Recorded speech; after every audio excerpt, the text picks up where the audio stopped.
یہ جو آپ کہانیاں سنتے ہو نا، خیمے لگائے گئے، پانی آنا گیا، پانی بند ہو گیا، فلانا بند ہو گیا، ڈھکا، یہ سب ناٹک بازی، یہ سب ڈرامہ ہے مداریوں کا، یہ سب جھوٹ ہے، یہ سب فریب ہے۔ کوئی پانی ہونی بند نہیں تھا، پانی کے 3 راستے سے۔ استغفر اللہ استغفر اللہ، ایسے ایسے کذب بولے گئے۔ یہ جو آپ کہانیاں سنتے ہو نا، خیمے لگائے گئے، پانی آنا گیا، پانی بند ہو گیا، فلانا بند ہو گیا، ڈھکا، یہ سب ناٹک بازی، یہ سب ڈرامہ ہے مداریوں کا، یہ سب جھوٹ ہے، یہ سب فریب ہے۔ کوئی پانی ہونی بند نہیں تھا، پانی کے 3 راستے سے۔ استغفر اللہ، ایسے ایسے کذب بولے گئے۔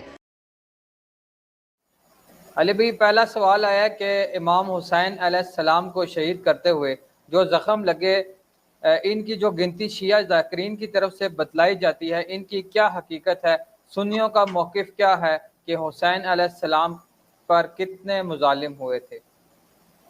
شیعہ ذاکرین کا تو مجھے نہیں پتا، لیکن لاجیکلی سپیکنگ جب ہزاروں کے لشکر میں ایک شخص گھس جائے اور تلوار سے کوئی شخص اس کا مقابلہ نہ کر سکے، وہ ایسی تلوار چلائے، اور اس کے ہاتھ میں وہ تلوار ہے جو رسول اللہ کی تلوار ہے۔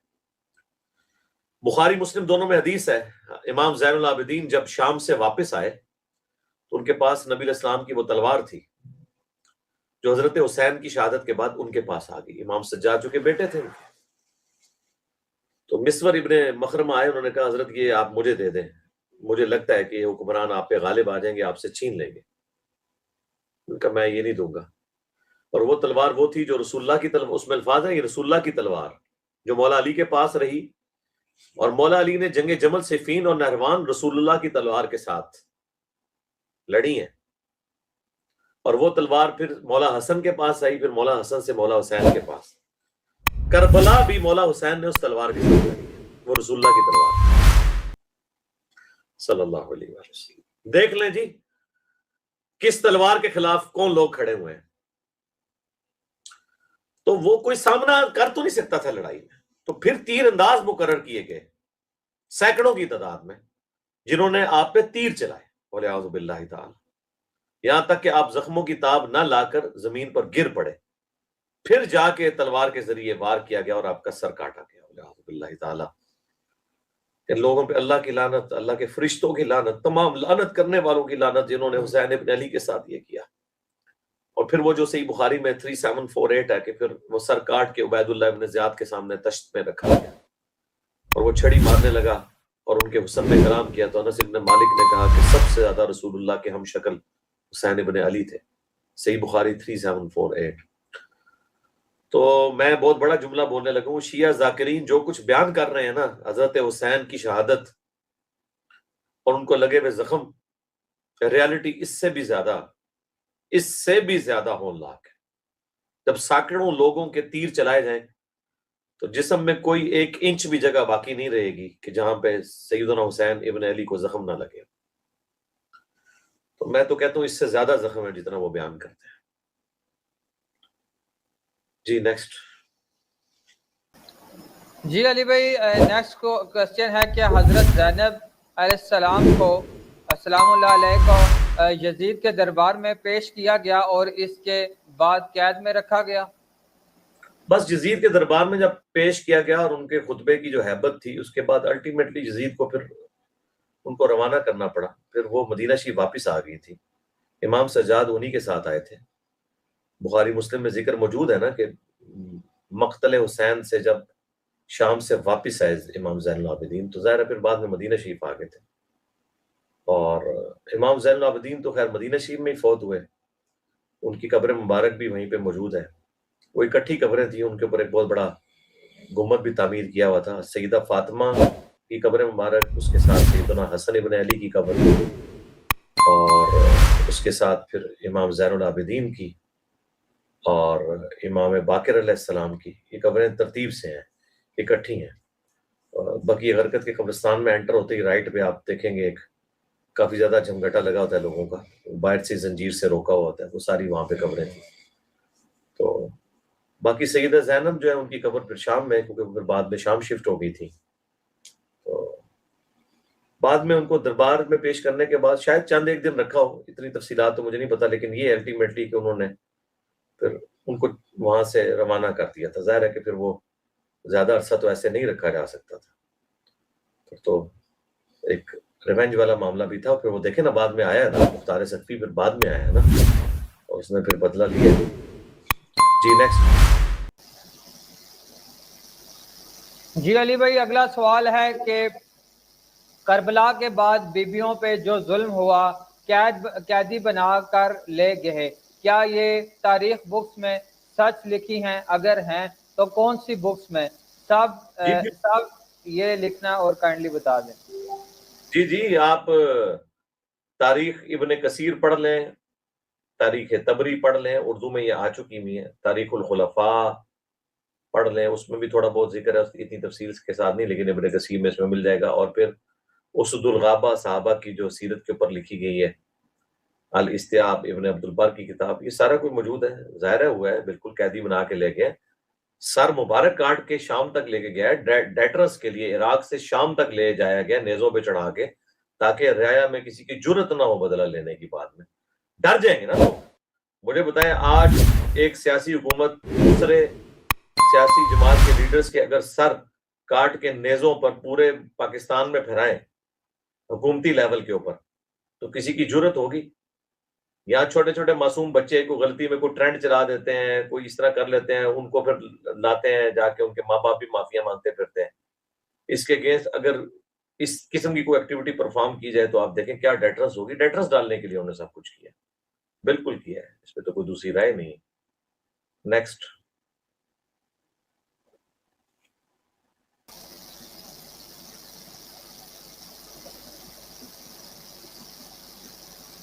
جی علی بھائی اگلا سوال ہے کہ ثاقب رضا مصطفی صاحب کے بیان میں تھا کہ کربلا کے اس موقع پہ حضرت زینب علیہ سلام اللہ علیہ نے مدینہ کی طرف منہ کر کے یا محمد صلی اللہ علیہ وسلم کو پکارا اور فریاد کی. صحیح حدیث کی روشنی میں بتا دیں. کوئی نہیں، کسی صحیح حدیث میں موجود نہیں ہے. اور اگر اس طرح کے کوئی کلمات کسی نے کہے ہیں، آج بھی کوئی کہتا ہے، ہم اس پہ کوئی فتویٰ نہیں لگاتے جب تک کہ مدد کے لیے نہ کوئی پکارے. اپنی محبت کے اظہار کے لیے کوئی لبیک یا رسول اللہ کہے، لبیک یا حسین کہے، ہم اسے برا تو نہیں سمجھتے. ہم کیسے مان لیں کہ سیدہ زینب جو مولا علی کی بیٹی ہیں، اور مولا علی پوری زندگی اپنی نمازوں میں ایاک نعبد و ایاک نستعین پڑھتے رہے، تو وہ مدد کے لیے رسول اللہ کو یا وہ اپنے باپ کو پکاریں گی؟ نہیں. ہاں صرف اپنے اس غم کے اظہار کے لیے، جس طرح یہاں پہ بھی لوگ جب کبھی تکلیف آتی ہے تو مری ہوئی ماں کا ذکر کرتے ہیں، ہائے میری ماں. اس کا یہ مطلب نہیں کہ آپ ماں کو مدد کے لیے پکار رہے ہیں، بلکہ آپ اپنے محبوب ترین شخصیت کو پکار رہے ہیں. جس طرح الادب المفرد میں ایک ضعیف روایت بھی ہے جو اکثر پیش کرتے ہیں کہ عبداللہ بن عمر کا پاؤں سو گیا، ان کے ساتھی نے کہا آپ اس کو یاد کریں جو سب سے بڑھ کے آپ کو اس دنیا میں محبوب ہے. تو انہوں نے کہا یا محمد، ایک روایت میں ہے صرف محمد، تو ان کا پاؤں ٹھیک ہو گیا. اب یہ روایت جو ہے وہ ابو اسحاق کی تدریس کی وجہ سے ضعیف ہے، لیکن اگر کوئی اس سے صحیح بھی مان لے تو انہوں نے کوئی یا رسول اللہ مدد نہیں کہا، بس اپنے جوش کا اظہار کیا. جس طرح یہاں پہ بھی کوئی نعرہ مارتا ہے تو آپ دیکھیں، میں نے بھی اپنی ویڈیو میں جو ایک جملہ اس دن فی الودی بول دیا تھا کہ ہاں وہ بلکہ کل بولا ہے یا پچھلی، ہاں وہ ویڈیو آنے والی ہے. چلیں آپ کو پہلے ہی بریکنگ نیوز دے دیتے ہیں. ہماری ایک ویڈیو فی البدی میں نے ریکارڈنگ کی ہے. یہ جو مشہور ہے کہ قاتلین عثمان نے حضرت علی کو خلیفہ چنا تھا، اور دوبیلا پھوڑا جو ہے وہ کس کو نکلا تھا، اس کے حوالے سے بھی ہماری ویڈیو ریکارڈ ہو چکی. بہت اچھی بات ہے. اچھا تو میں بات کر رہا تھا، وہ میں نے ریکارڈنگ کرتے کرتے وہ بتایا کہ مالک اشتر جو ہے وہ امیر شام کے خیموں تک پہنچ چکے تھے جب تحکیم کا ایشو ہوا. بس تو میں نے اس میں جملہ بول دیا کہ بس ایک نعرہ حیدری لگانا رہ گیا تھا، پیچھے سے حضرت علی کا پیغام آ گیا کہ واپس لے آؤ، ورنہ خیموں تک تو پہنچ چکے تھے جنگ صفین کے موقع. تو وہ نعروں سے ہمیں کوئی اعتراض نہیں ہے، بس شرکی الفاظ نہ ہو. جی نیکسٹ.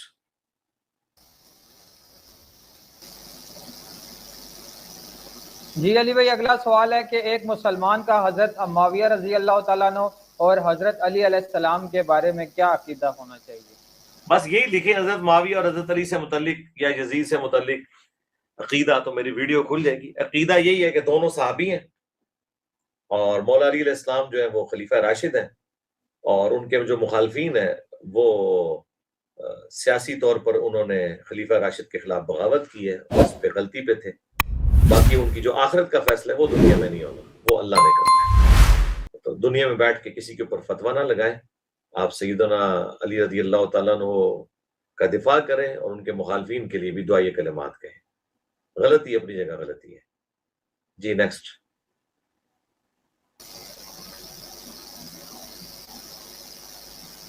جی علی بھائی اگلا سوال ہے، کیا اہل بیت کو ڈیفینڈ کرنے سے ہم گستاخ صحابہ ہیں؟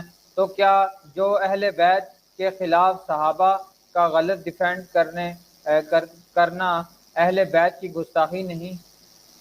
چلیں یہ تو آپ نے ایک ورڈک دے دی ہے نا پھکی کے طور پہ ان کو. میرے بھائی ان کی کوئی اوقات ہی نہیں ہے، ان کا آپ ذکر بھی نہ کیا کریں. ان کے پاس اب گالیاں دینا رہ گئی ہیں اور یہ منافقانہ اپروچ ہے ان کی.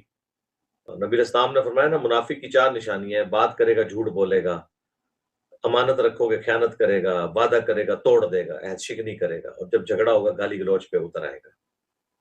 تو یہ حرکتیں کرنا شروع کر دیتے ہیں، اپنے اصول اور مبادی کے اوپر کھڑے ہی نہیں ہوتے. 2 منٹ پہلے یہ مان رہے ہوتے ہیں بخاری مسلم کو بہترین کتابیں، جیسے ہی حدیث پیش کرے تو ساتھ ہی ٹھوس ہو جاتے ہیں. ہمارا کام ہے ہم بات کو جائیں. دیکھیں عوام الناس انہی کی تھی نا، آج ان کو چھوڑ کے اللہ کے نبی الاسلام کے مبارک قدموں تک پہنچی ہے، اہل بیت کے دفاع تک، قرآن کی توحید تک. تو انہی میں سے لوگ نکلے نا. لائف سٹوریز میں آپ اسی چینل کے اوپر دیکھ رہے ہیں کہ جو چیز انہوں نے ہمارے اعتبار سے نٹوریس بنا کے پیش کی تھی. دیکھیں 2 میرے نیگیٹو پوائنٹ یہ لوگ پیش کرتے ہیں مینلی. تیسرا اس میں ایڈ کر سکتے ہیں. نمبر 1 یہ کہتے ہیں کہ یہ جی کربلا کے ڈیفینڈ کرنے میں ساری چیزیں ڈسکس کرتا ہے. نمبر 2 یہ بزرگ بابوں کے خلاف بولتا ہے. اور تیسرا جو کہتے ہیں وہ انداز سخت ہے. یہ دنیا میں ساری چینج انہی 3 وجہوں کی وجہ سے آئی ہے. جو یہ ہماری کمزوری بنا کے پیش کرتے تھے، جو نہ شرعی طور پہ کمزوری تھی نہ قرآن و سنت کی روشنی میں کمزوری تھی، ان کے زوم میں تھی. تو دیکھ لیں اللہ نے اسی کو ہماری اسٹرینتھ بنایا، یہ دعوت پھیلی ہے الحمدللہ. علی بھائی کیا امام زین العابدین کو زنجیروں میں باندھا گیا؟ جیسا کہ جی کیا کچھ نہیں ہوا یار، زنجیریں تو چھوٹی چیز ہیں. یہ تھوڑی تکلیف ہے کہ ایک شخص کو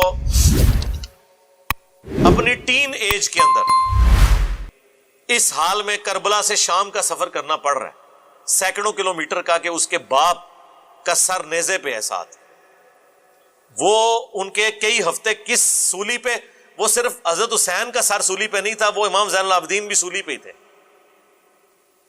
کیا سوچ سکتے ہیں یار. چھوڑیں ان کو. بیٹھ کے ادھر بنو امیہ کی فکر پڑی ہے ہر وقت. یہ اس خاندان کو کرتا رہا. اس خاندان نے جو کچھ اس امت کے ساتھ کیا ہے، اور یہ اگر ان کی زندگی تک ان کے کرتوتوں کی نوست ہوتی تو ہم چھوڑ بھی دیتے.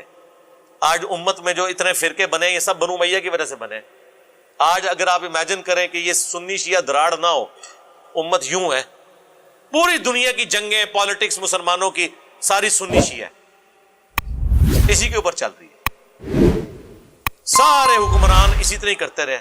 پہلے بنو امیہ مارتے رہے شیعہ علی کو، پھر بنو عباس مارتے رہے، پھر سلطنت عثمانیہ والے عثمانی وہ بھی مارتے رہے.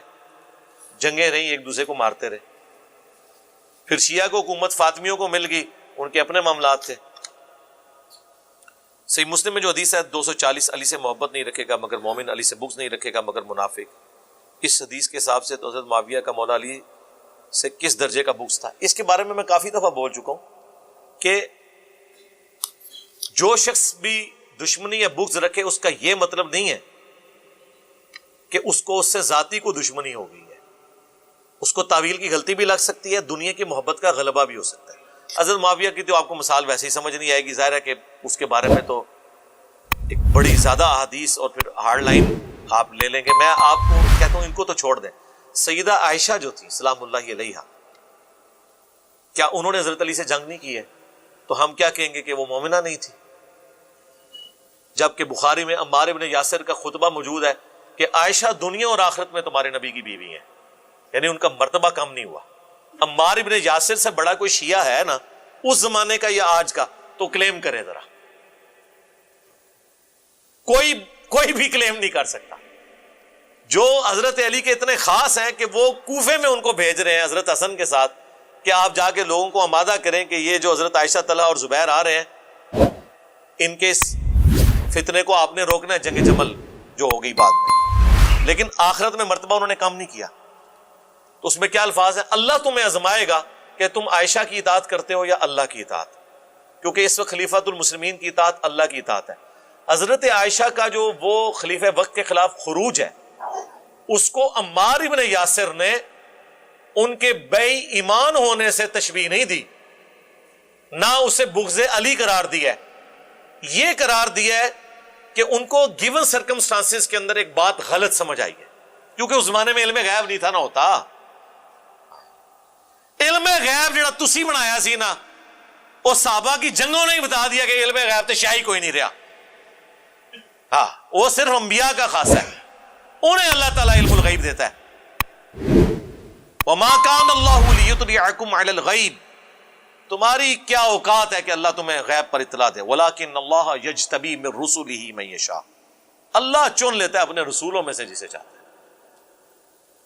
تو صحابہ کرام کو اگر علم غیب ہوتا ہے، یہاں پہ لوگ کہتے ہیں نہیں غلط فہمی ہوگی سی، ہوگی سی جو وچ باغیاں نے لڑاتا فلانے نے، اللہ تو بندے باج تکاں گے، پہلے دسو علم غیب کتے گیا، دیکھو کیسا دماغ گیا میرا رحمانی دماغ کتے گیا کہ تواڈے سارے شیطانی دماغ 1400 سال دے غلط عقیدے تانوں پڑھا دے رہے انج غائب ہو گئے نے کہ علم غیب کتے گیا۔ آپ تو کہتے ہیں کہ جی عبد القادر جیلانی اور غوث جو ہوتے ہیں وہ پوری کائنات کو ایک ذرے کی طرح ہتھیلی پہ دیکھ رہے ہوتے ہیں، اور صحابہ کرام کے گھوڑے کے قدموں کی خاک کو کوئی غوث قطب ابدال نہیں پہنچ سکتا۔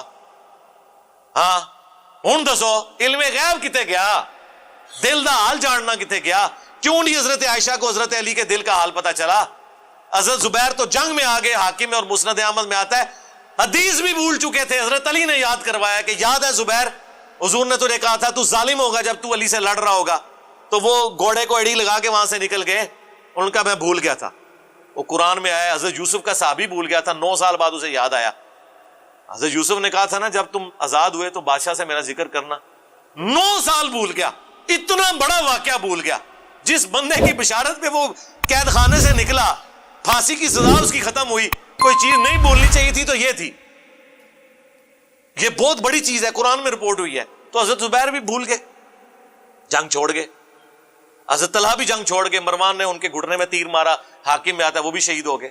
حضرت عائشہ تو پوری زندگی روتی رہی ہیں، حتیٰ کہ انہوں نے کہا مجھے اب دفن بھی نہ کرنا اس حجرے کے اندر، مجھے میری سوکنوں کے ساتھ دفن کرنا، میں نہیں چاہتی کہ رسول اللہ، ابو بکر اور عمر کی وجہ سے لوگ میری تعریف کریں، جو کچھ میں نے حضور کے بعد کر دیا، کیونکہ حکم تھا کہ نبی کی بیویاں گھروں میں ٹھہری رہو۔ حضرت عائشہ جب تھیں اور کیا حضور کی بیویاں نہیں تھی، کوئی نہیں نکلی جنگ کے لیے، الٹا وہ ان کو روکتی نہیں، بعد میں پھر وہ آپ دیکھ لیں۔ خیر یہ ایک تلخ چیز ہے۔ تو آپ یہ جنگ جمل میں مولا علی کے مخالف صحابہ کا بھائی مولا علی نے معاف کر دیا ان کو، سب کے لیے دعائیں کی ہیں، حاکم میں موجود ہے، مصنف ابن ابی شیبہ میں، فضائل صحابہ میں، کہ میں امید کرتا ہوں کہ قرآن میں سورۃ الحجر میں جو آیا کہ اللہ تعالیٰ اہل ایمان کے دلوں میں ایک دوسرے کے خلاف نفرتیں نکال دے گا، پھر وہ تختوں پہ بیٹھے ہوں گے آمنے سامنے ٹیک لگائے۔ یہ میرے طلحہ، زبیر اور عثمان کے بارے میں مسئلہ تو ماموں کا ہے نا، ان کا تو کوئی مسئلہ نہیں۔